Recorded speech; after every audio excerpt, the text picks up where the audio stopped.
Welcome to a new edition of the Neon Jazz interview series with Cuban jazz musician Janio Abreu. We caught up with him in late May 2021 to talk about a world of music that has been cultivated from his home in Cuba.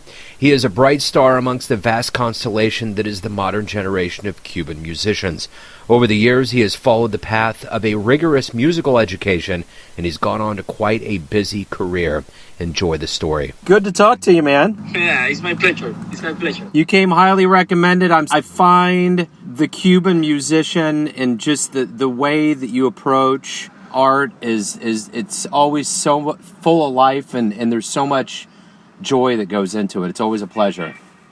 Thank you so much. Thank you so much. You know, it's our character, our path. Try to put as much joy as we can in our music and in the way that we play. Sometimes people say that we play too much, but you know. No, you can't. No, it's like the comedian that says, you know, comedy is comedy. You just have to laugh. You got to chop people down sometimes. But I guess that's my question that I want to know from you. You know, there's this perception in America with, you know, the relationship that we've always had with Cuba and the strain and all that. There's perceptions, but personally, as somebody that has really interviewed a lot of Cuban musicians, I just always get this sense of joy. Where did all of that come from in your heritage? Okay, here we have been growing since we were kids, listening great Cuban players, musicians. So, for example, even if he didn't live in Cuba, and we really knew too little about him. Paquito de Rivera was in our world the whole time.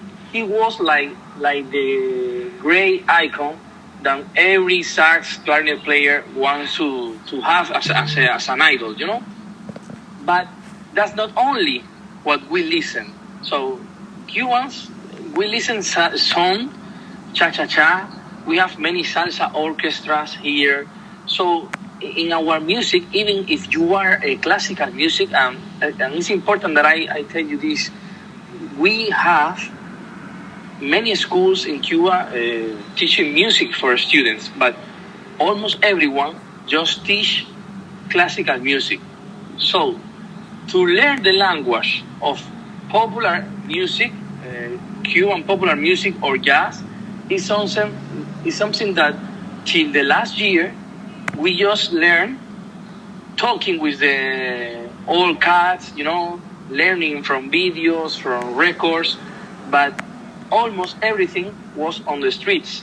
And perhaps that's something that define the Cuban musicians. They have to learn in the field, you know.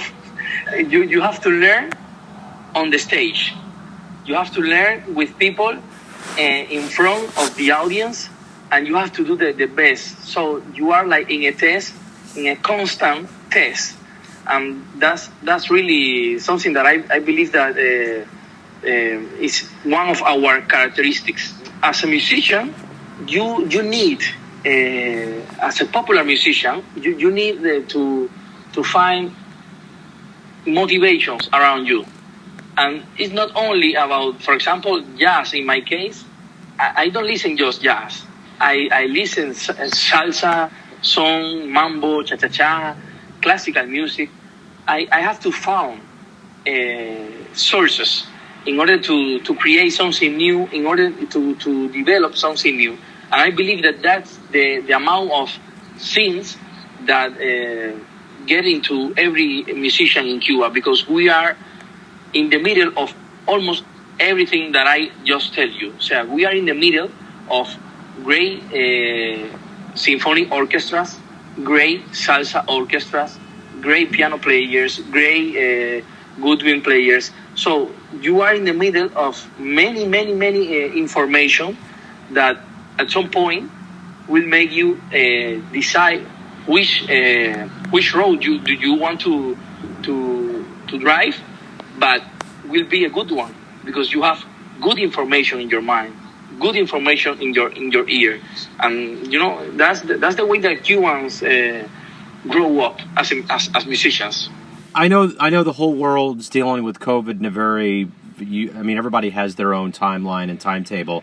So my question to you is, how have you been doing over the quarantine, and what is the hope for you to start playing live again? Okay, right now in Cuba right now, they are starting to put the vaccine for people. So they said, the government said that perhaps on September, everyone here in Havana, the capital of Cuba, in the city in which one I live, perhaps everybody will be vaccinated, and we can start our schools.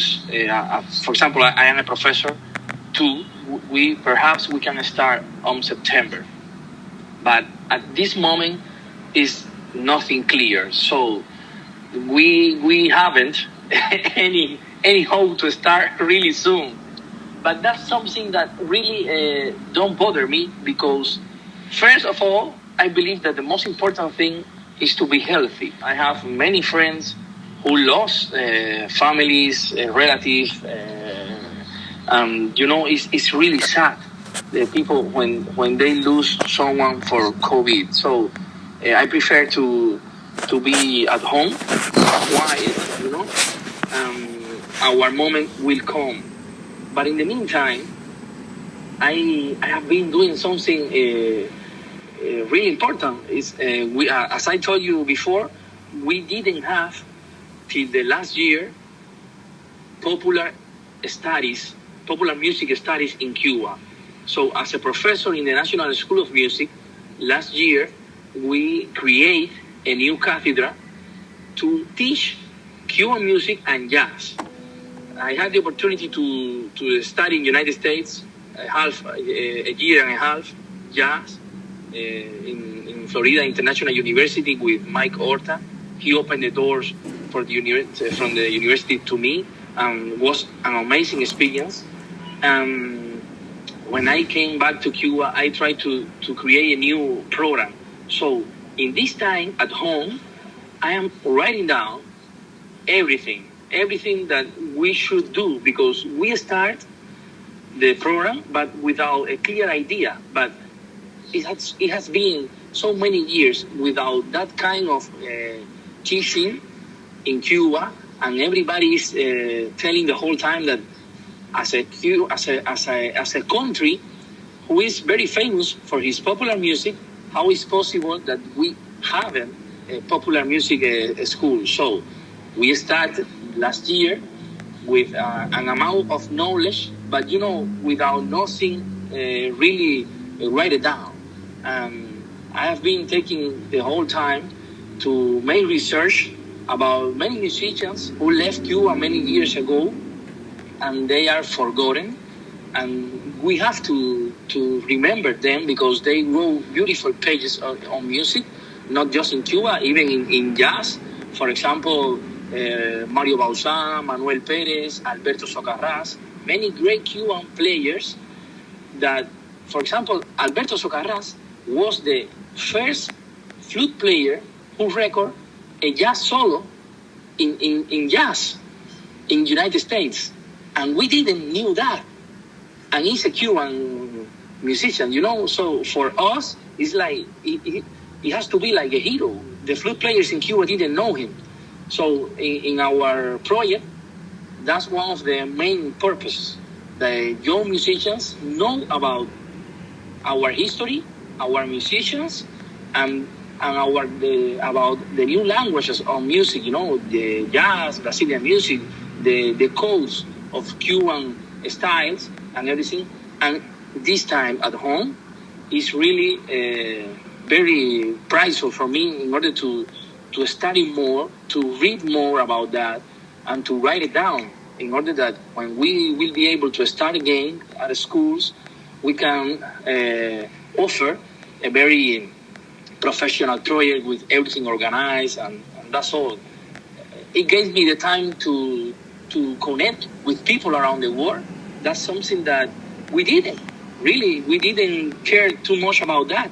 We were more focused on playing in clubs here or theaters trying to organize tours and everything. And we didn't care about that we can make connections and videos with musicians from the other world, from the other corner in the world, like this interview that we are having right now, United States and Cuba. That's something that we don't have to do it only once in a year.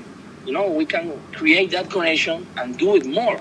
I believe that the COVID gave us that opportunity, the opportunity to expand our horizons. That's the only good thing that I believe that it has, no? But I have been taking the most of this time. That's the real truth. I have been spending more time with my daughter. It's difficult at home to study with a young kid, but if you are organized and you separate the time to play, the time to study, and the time to have to spend with your family, it's a good moment to be care about many things: your parents, your friends, family, studies, and everything. So it's like that. It has been like that to me. I have no complaint. That's the truth. Who have been your biggest jazz influences? Who have you enjoyed listening to the most that have influenced the way you are as a jazz player? Well, as a good multi-instrument player, what you know as a double, it's difficult to say just one. But for me, for example, in clarinet, Benny Goodman was the top in the mountain, really. After that, I have been listening for many years, Buddy DeFranco, Eddie Daniels. Of course, Paquito de Rivera is another language. I try to not make comparisons between them. So for me, it's like jazz players, Latin jazz or Cuban jazz players, Brazilian players. I love the clarinet players, the Brazilian clarinet players who plays choro, bossa nova. I love those guys. Paulo Sergio Santos, Paulo Moura. I love those guys. They really do it very well.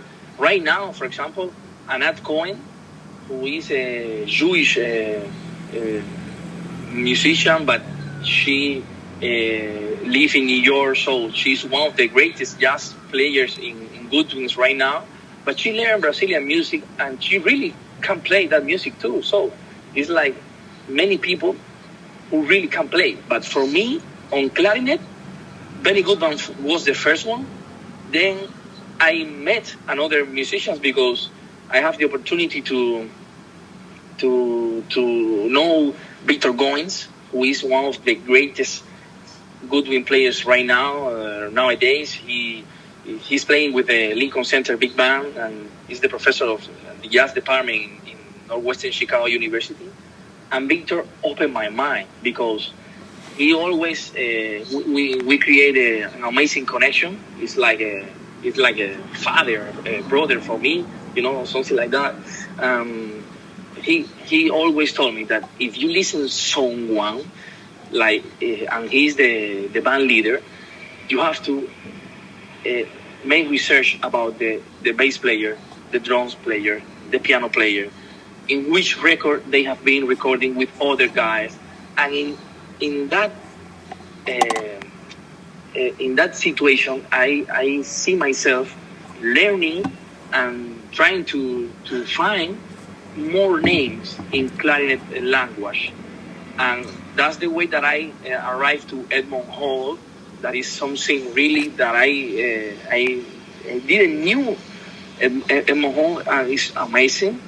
Buddy DeFranco, I told about the Buddy DeFranco, but Jimmy Giuffre, many clarinet players, and that's on clarinet. On tenor sax, Dexter Gordon. I love Dexter Gordon. I know that, for example, John Coltrane, Michael Brecker, they are like another language. But for me, Lester Young, Ben Webster, Coleman Hawkins, all those guys are, you have to listen everybody. Like Branford Marsalis too, you have to listen all of them. But something from them will really touch your soul, your heart, your brain, and the sound of Dexter Gordon is something that really made me feel happy. Sonny Rollins is crazy too. They are like monsters, you know. We call it like that in Cuba. When someone is really good, we say this is a monster, man. Those guys are amazing. On tenor sax, Dexter. On alto sax, well, Charlie Parker is the one that everybody has to listen. But it's life about it's life more. There is life more than Charlie Parker. But he's an amazing musician. He was the one who changed the language. So if I have to say that we have to select one, to choose one, I choose Parker, and then Feel Goods. I love Feel Goods. His sound, his articulation, his vocabulary is amazing. Many things. It's difficult, It's difficult. You are a jazz lover. You know it's difficult to say just one. But for me, I will say that everything starts with Benny Goodman. That's the best thing that I can say. Right on. So every day you wake up, you're a professional musician. What's the best thing about being a professional musician? Oh man, I believe that the best thing as a professional musician is to receive from the audience who listen your music. We are this is like a game, no? We are part of a big picture. I didn't believe in these musicians that they said that they write music just for them. They don't care about the others, if the others like the music or not. I respect every concept, but I really am not agree with that. I make music in order that people can enjoy or can use it in their life. I have been receiving in this time many comments from people around the world who said that my music for them are very helpful to play exercises, to make exercises, to study, to relax, to make love. Someone told me that they put a ballad that I have in one of my records, and they made love, because they like it. Nice. So for me, it's like that. The most important thing as a professional musician is to receive what I gave them to the audience. What I receive is the most important thing. I receive love, I receive joy, I receive love, I receive respect, and that's the most important thing. I believe that it gives you a purpose in life to touch people's souls. I try to do it every time better. I really push harder every day with my instrument because I want to do it, as best as I can. I don't want to say that, it's not in my hands. No. It's in my hands. I can do it better. It's just about the amount of time that I will I will use in this task. Let's say you come to Kansas City to perform live. Tell me what a live show would be like from you. Well, a live show. I remember a beautiful live show in Cuba. When the Lincoln Center Big Band came here, and you can imagine there is a lot of great players there, horns players, wooden players, piano players, percussion, everything. And a live show has to be something that when you enter, you have a great expectation about what you will listen. And the history has to be like, you enter with high expectations, and then the whole thing, the whole performance has to give you like a trip to the moon, go and return. It's like that for me. A live show has to be something that have to put your heart in really with a high pulse, because it's an opportunity to receive from people who are giving to you on the stage. Jazz festivals are like that. People sitting in gardens, listening musicians, I have never been in Kansas City. I hope that someday I will share. I have a good friend there who is a musician, he's a tres player, a guitar player, whose name is Michael McClintock. He's on my first DVD with Victor Goins. He recorded two tracks with me.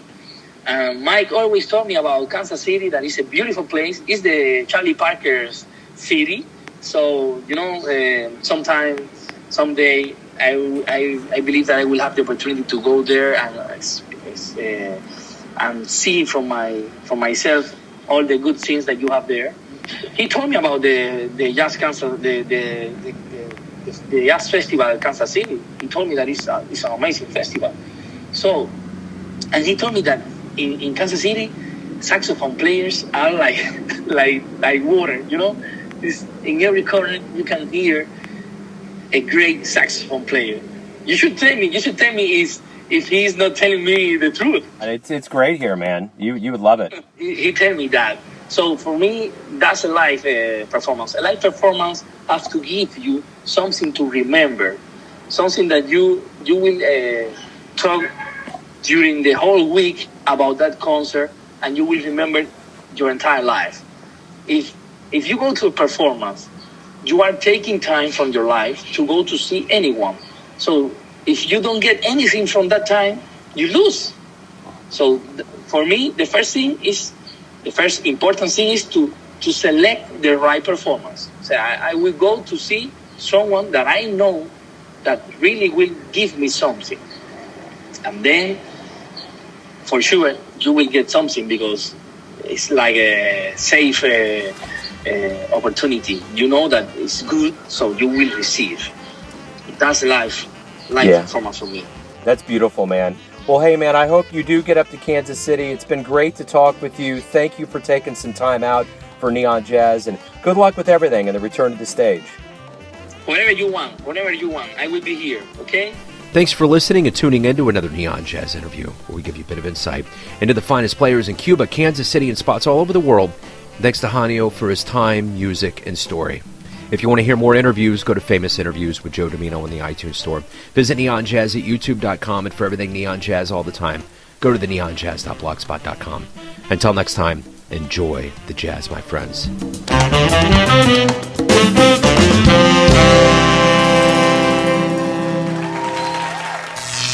Neon Jazz.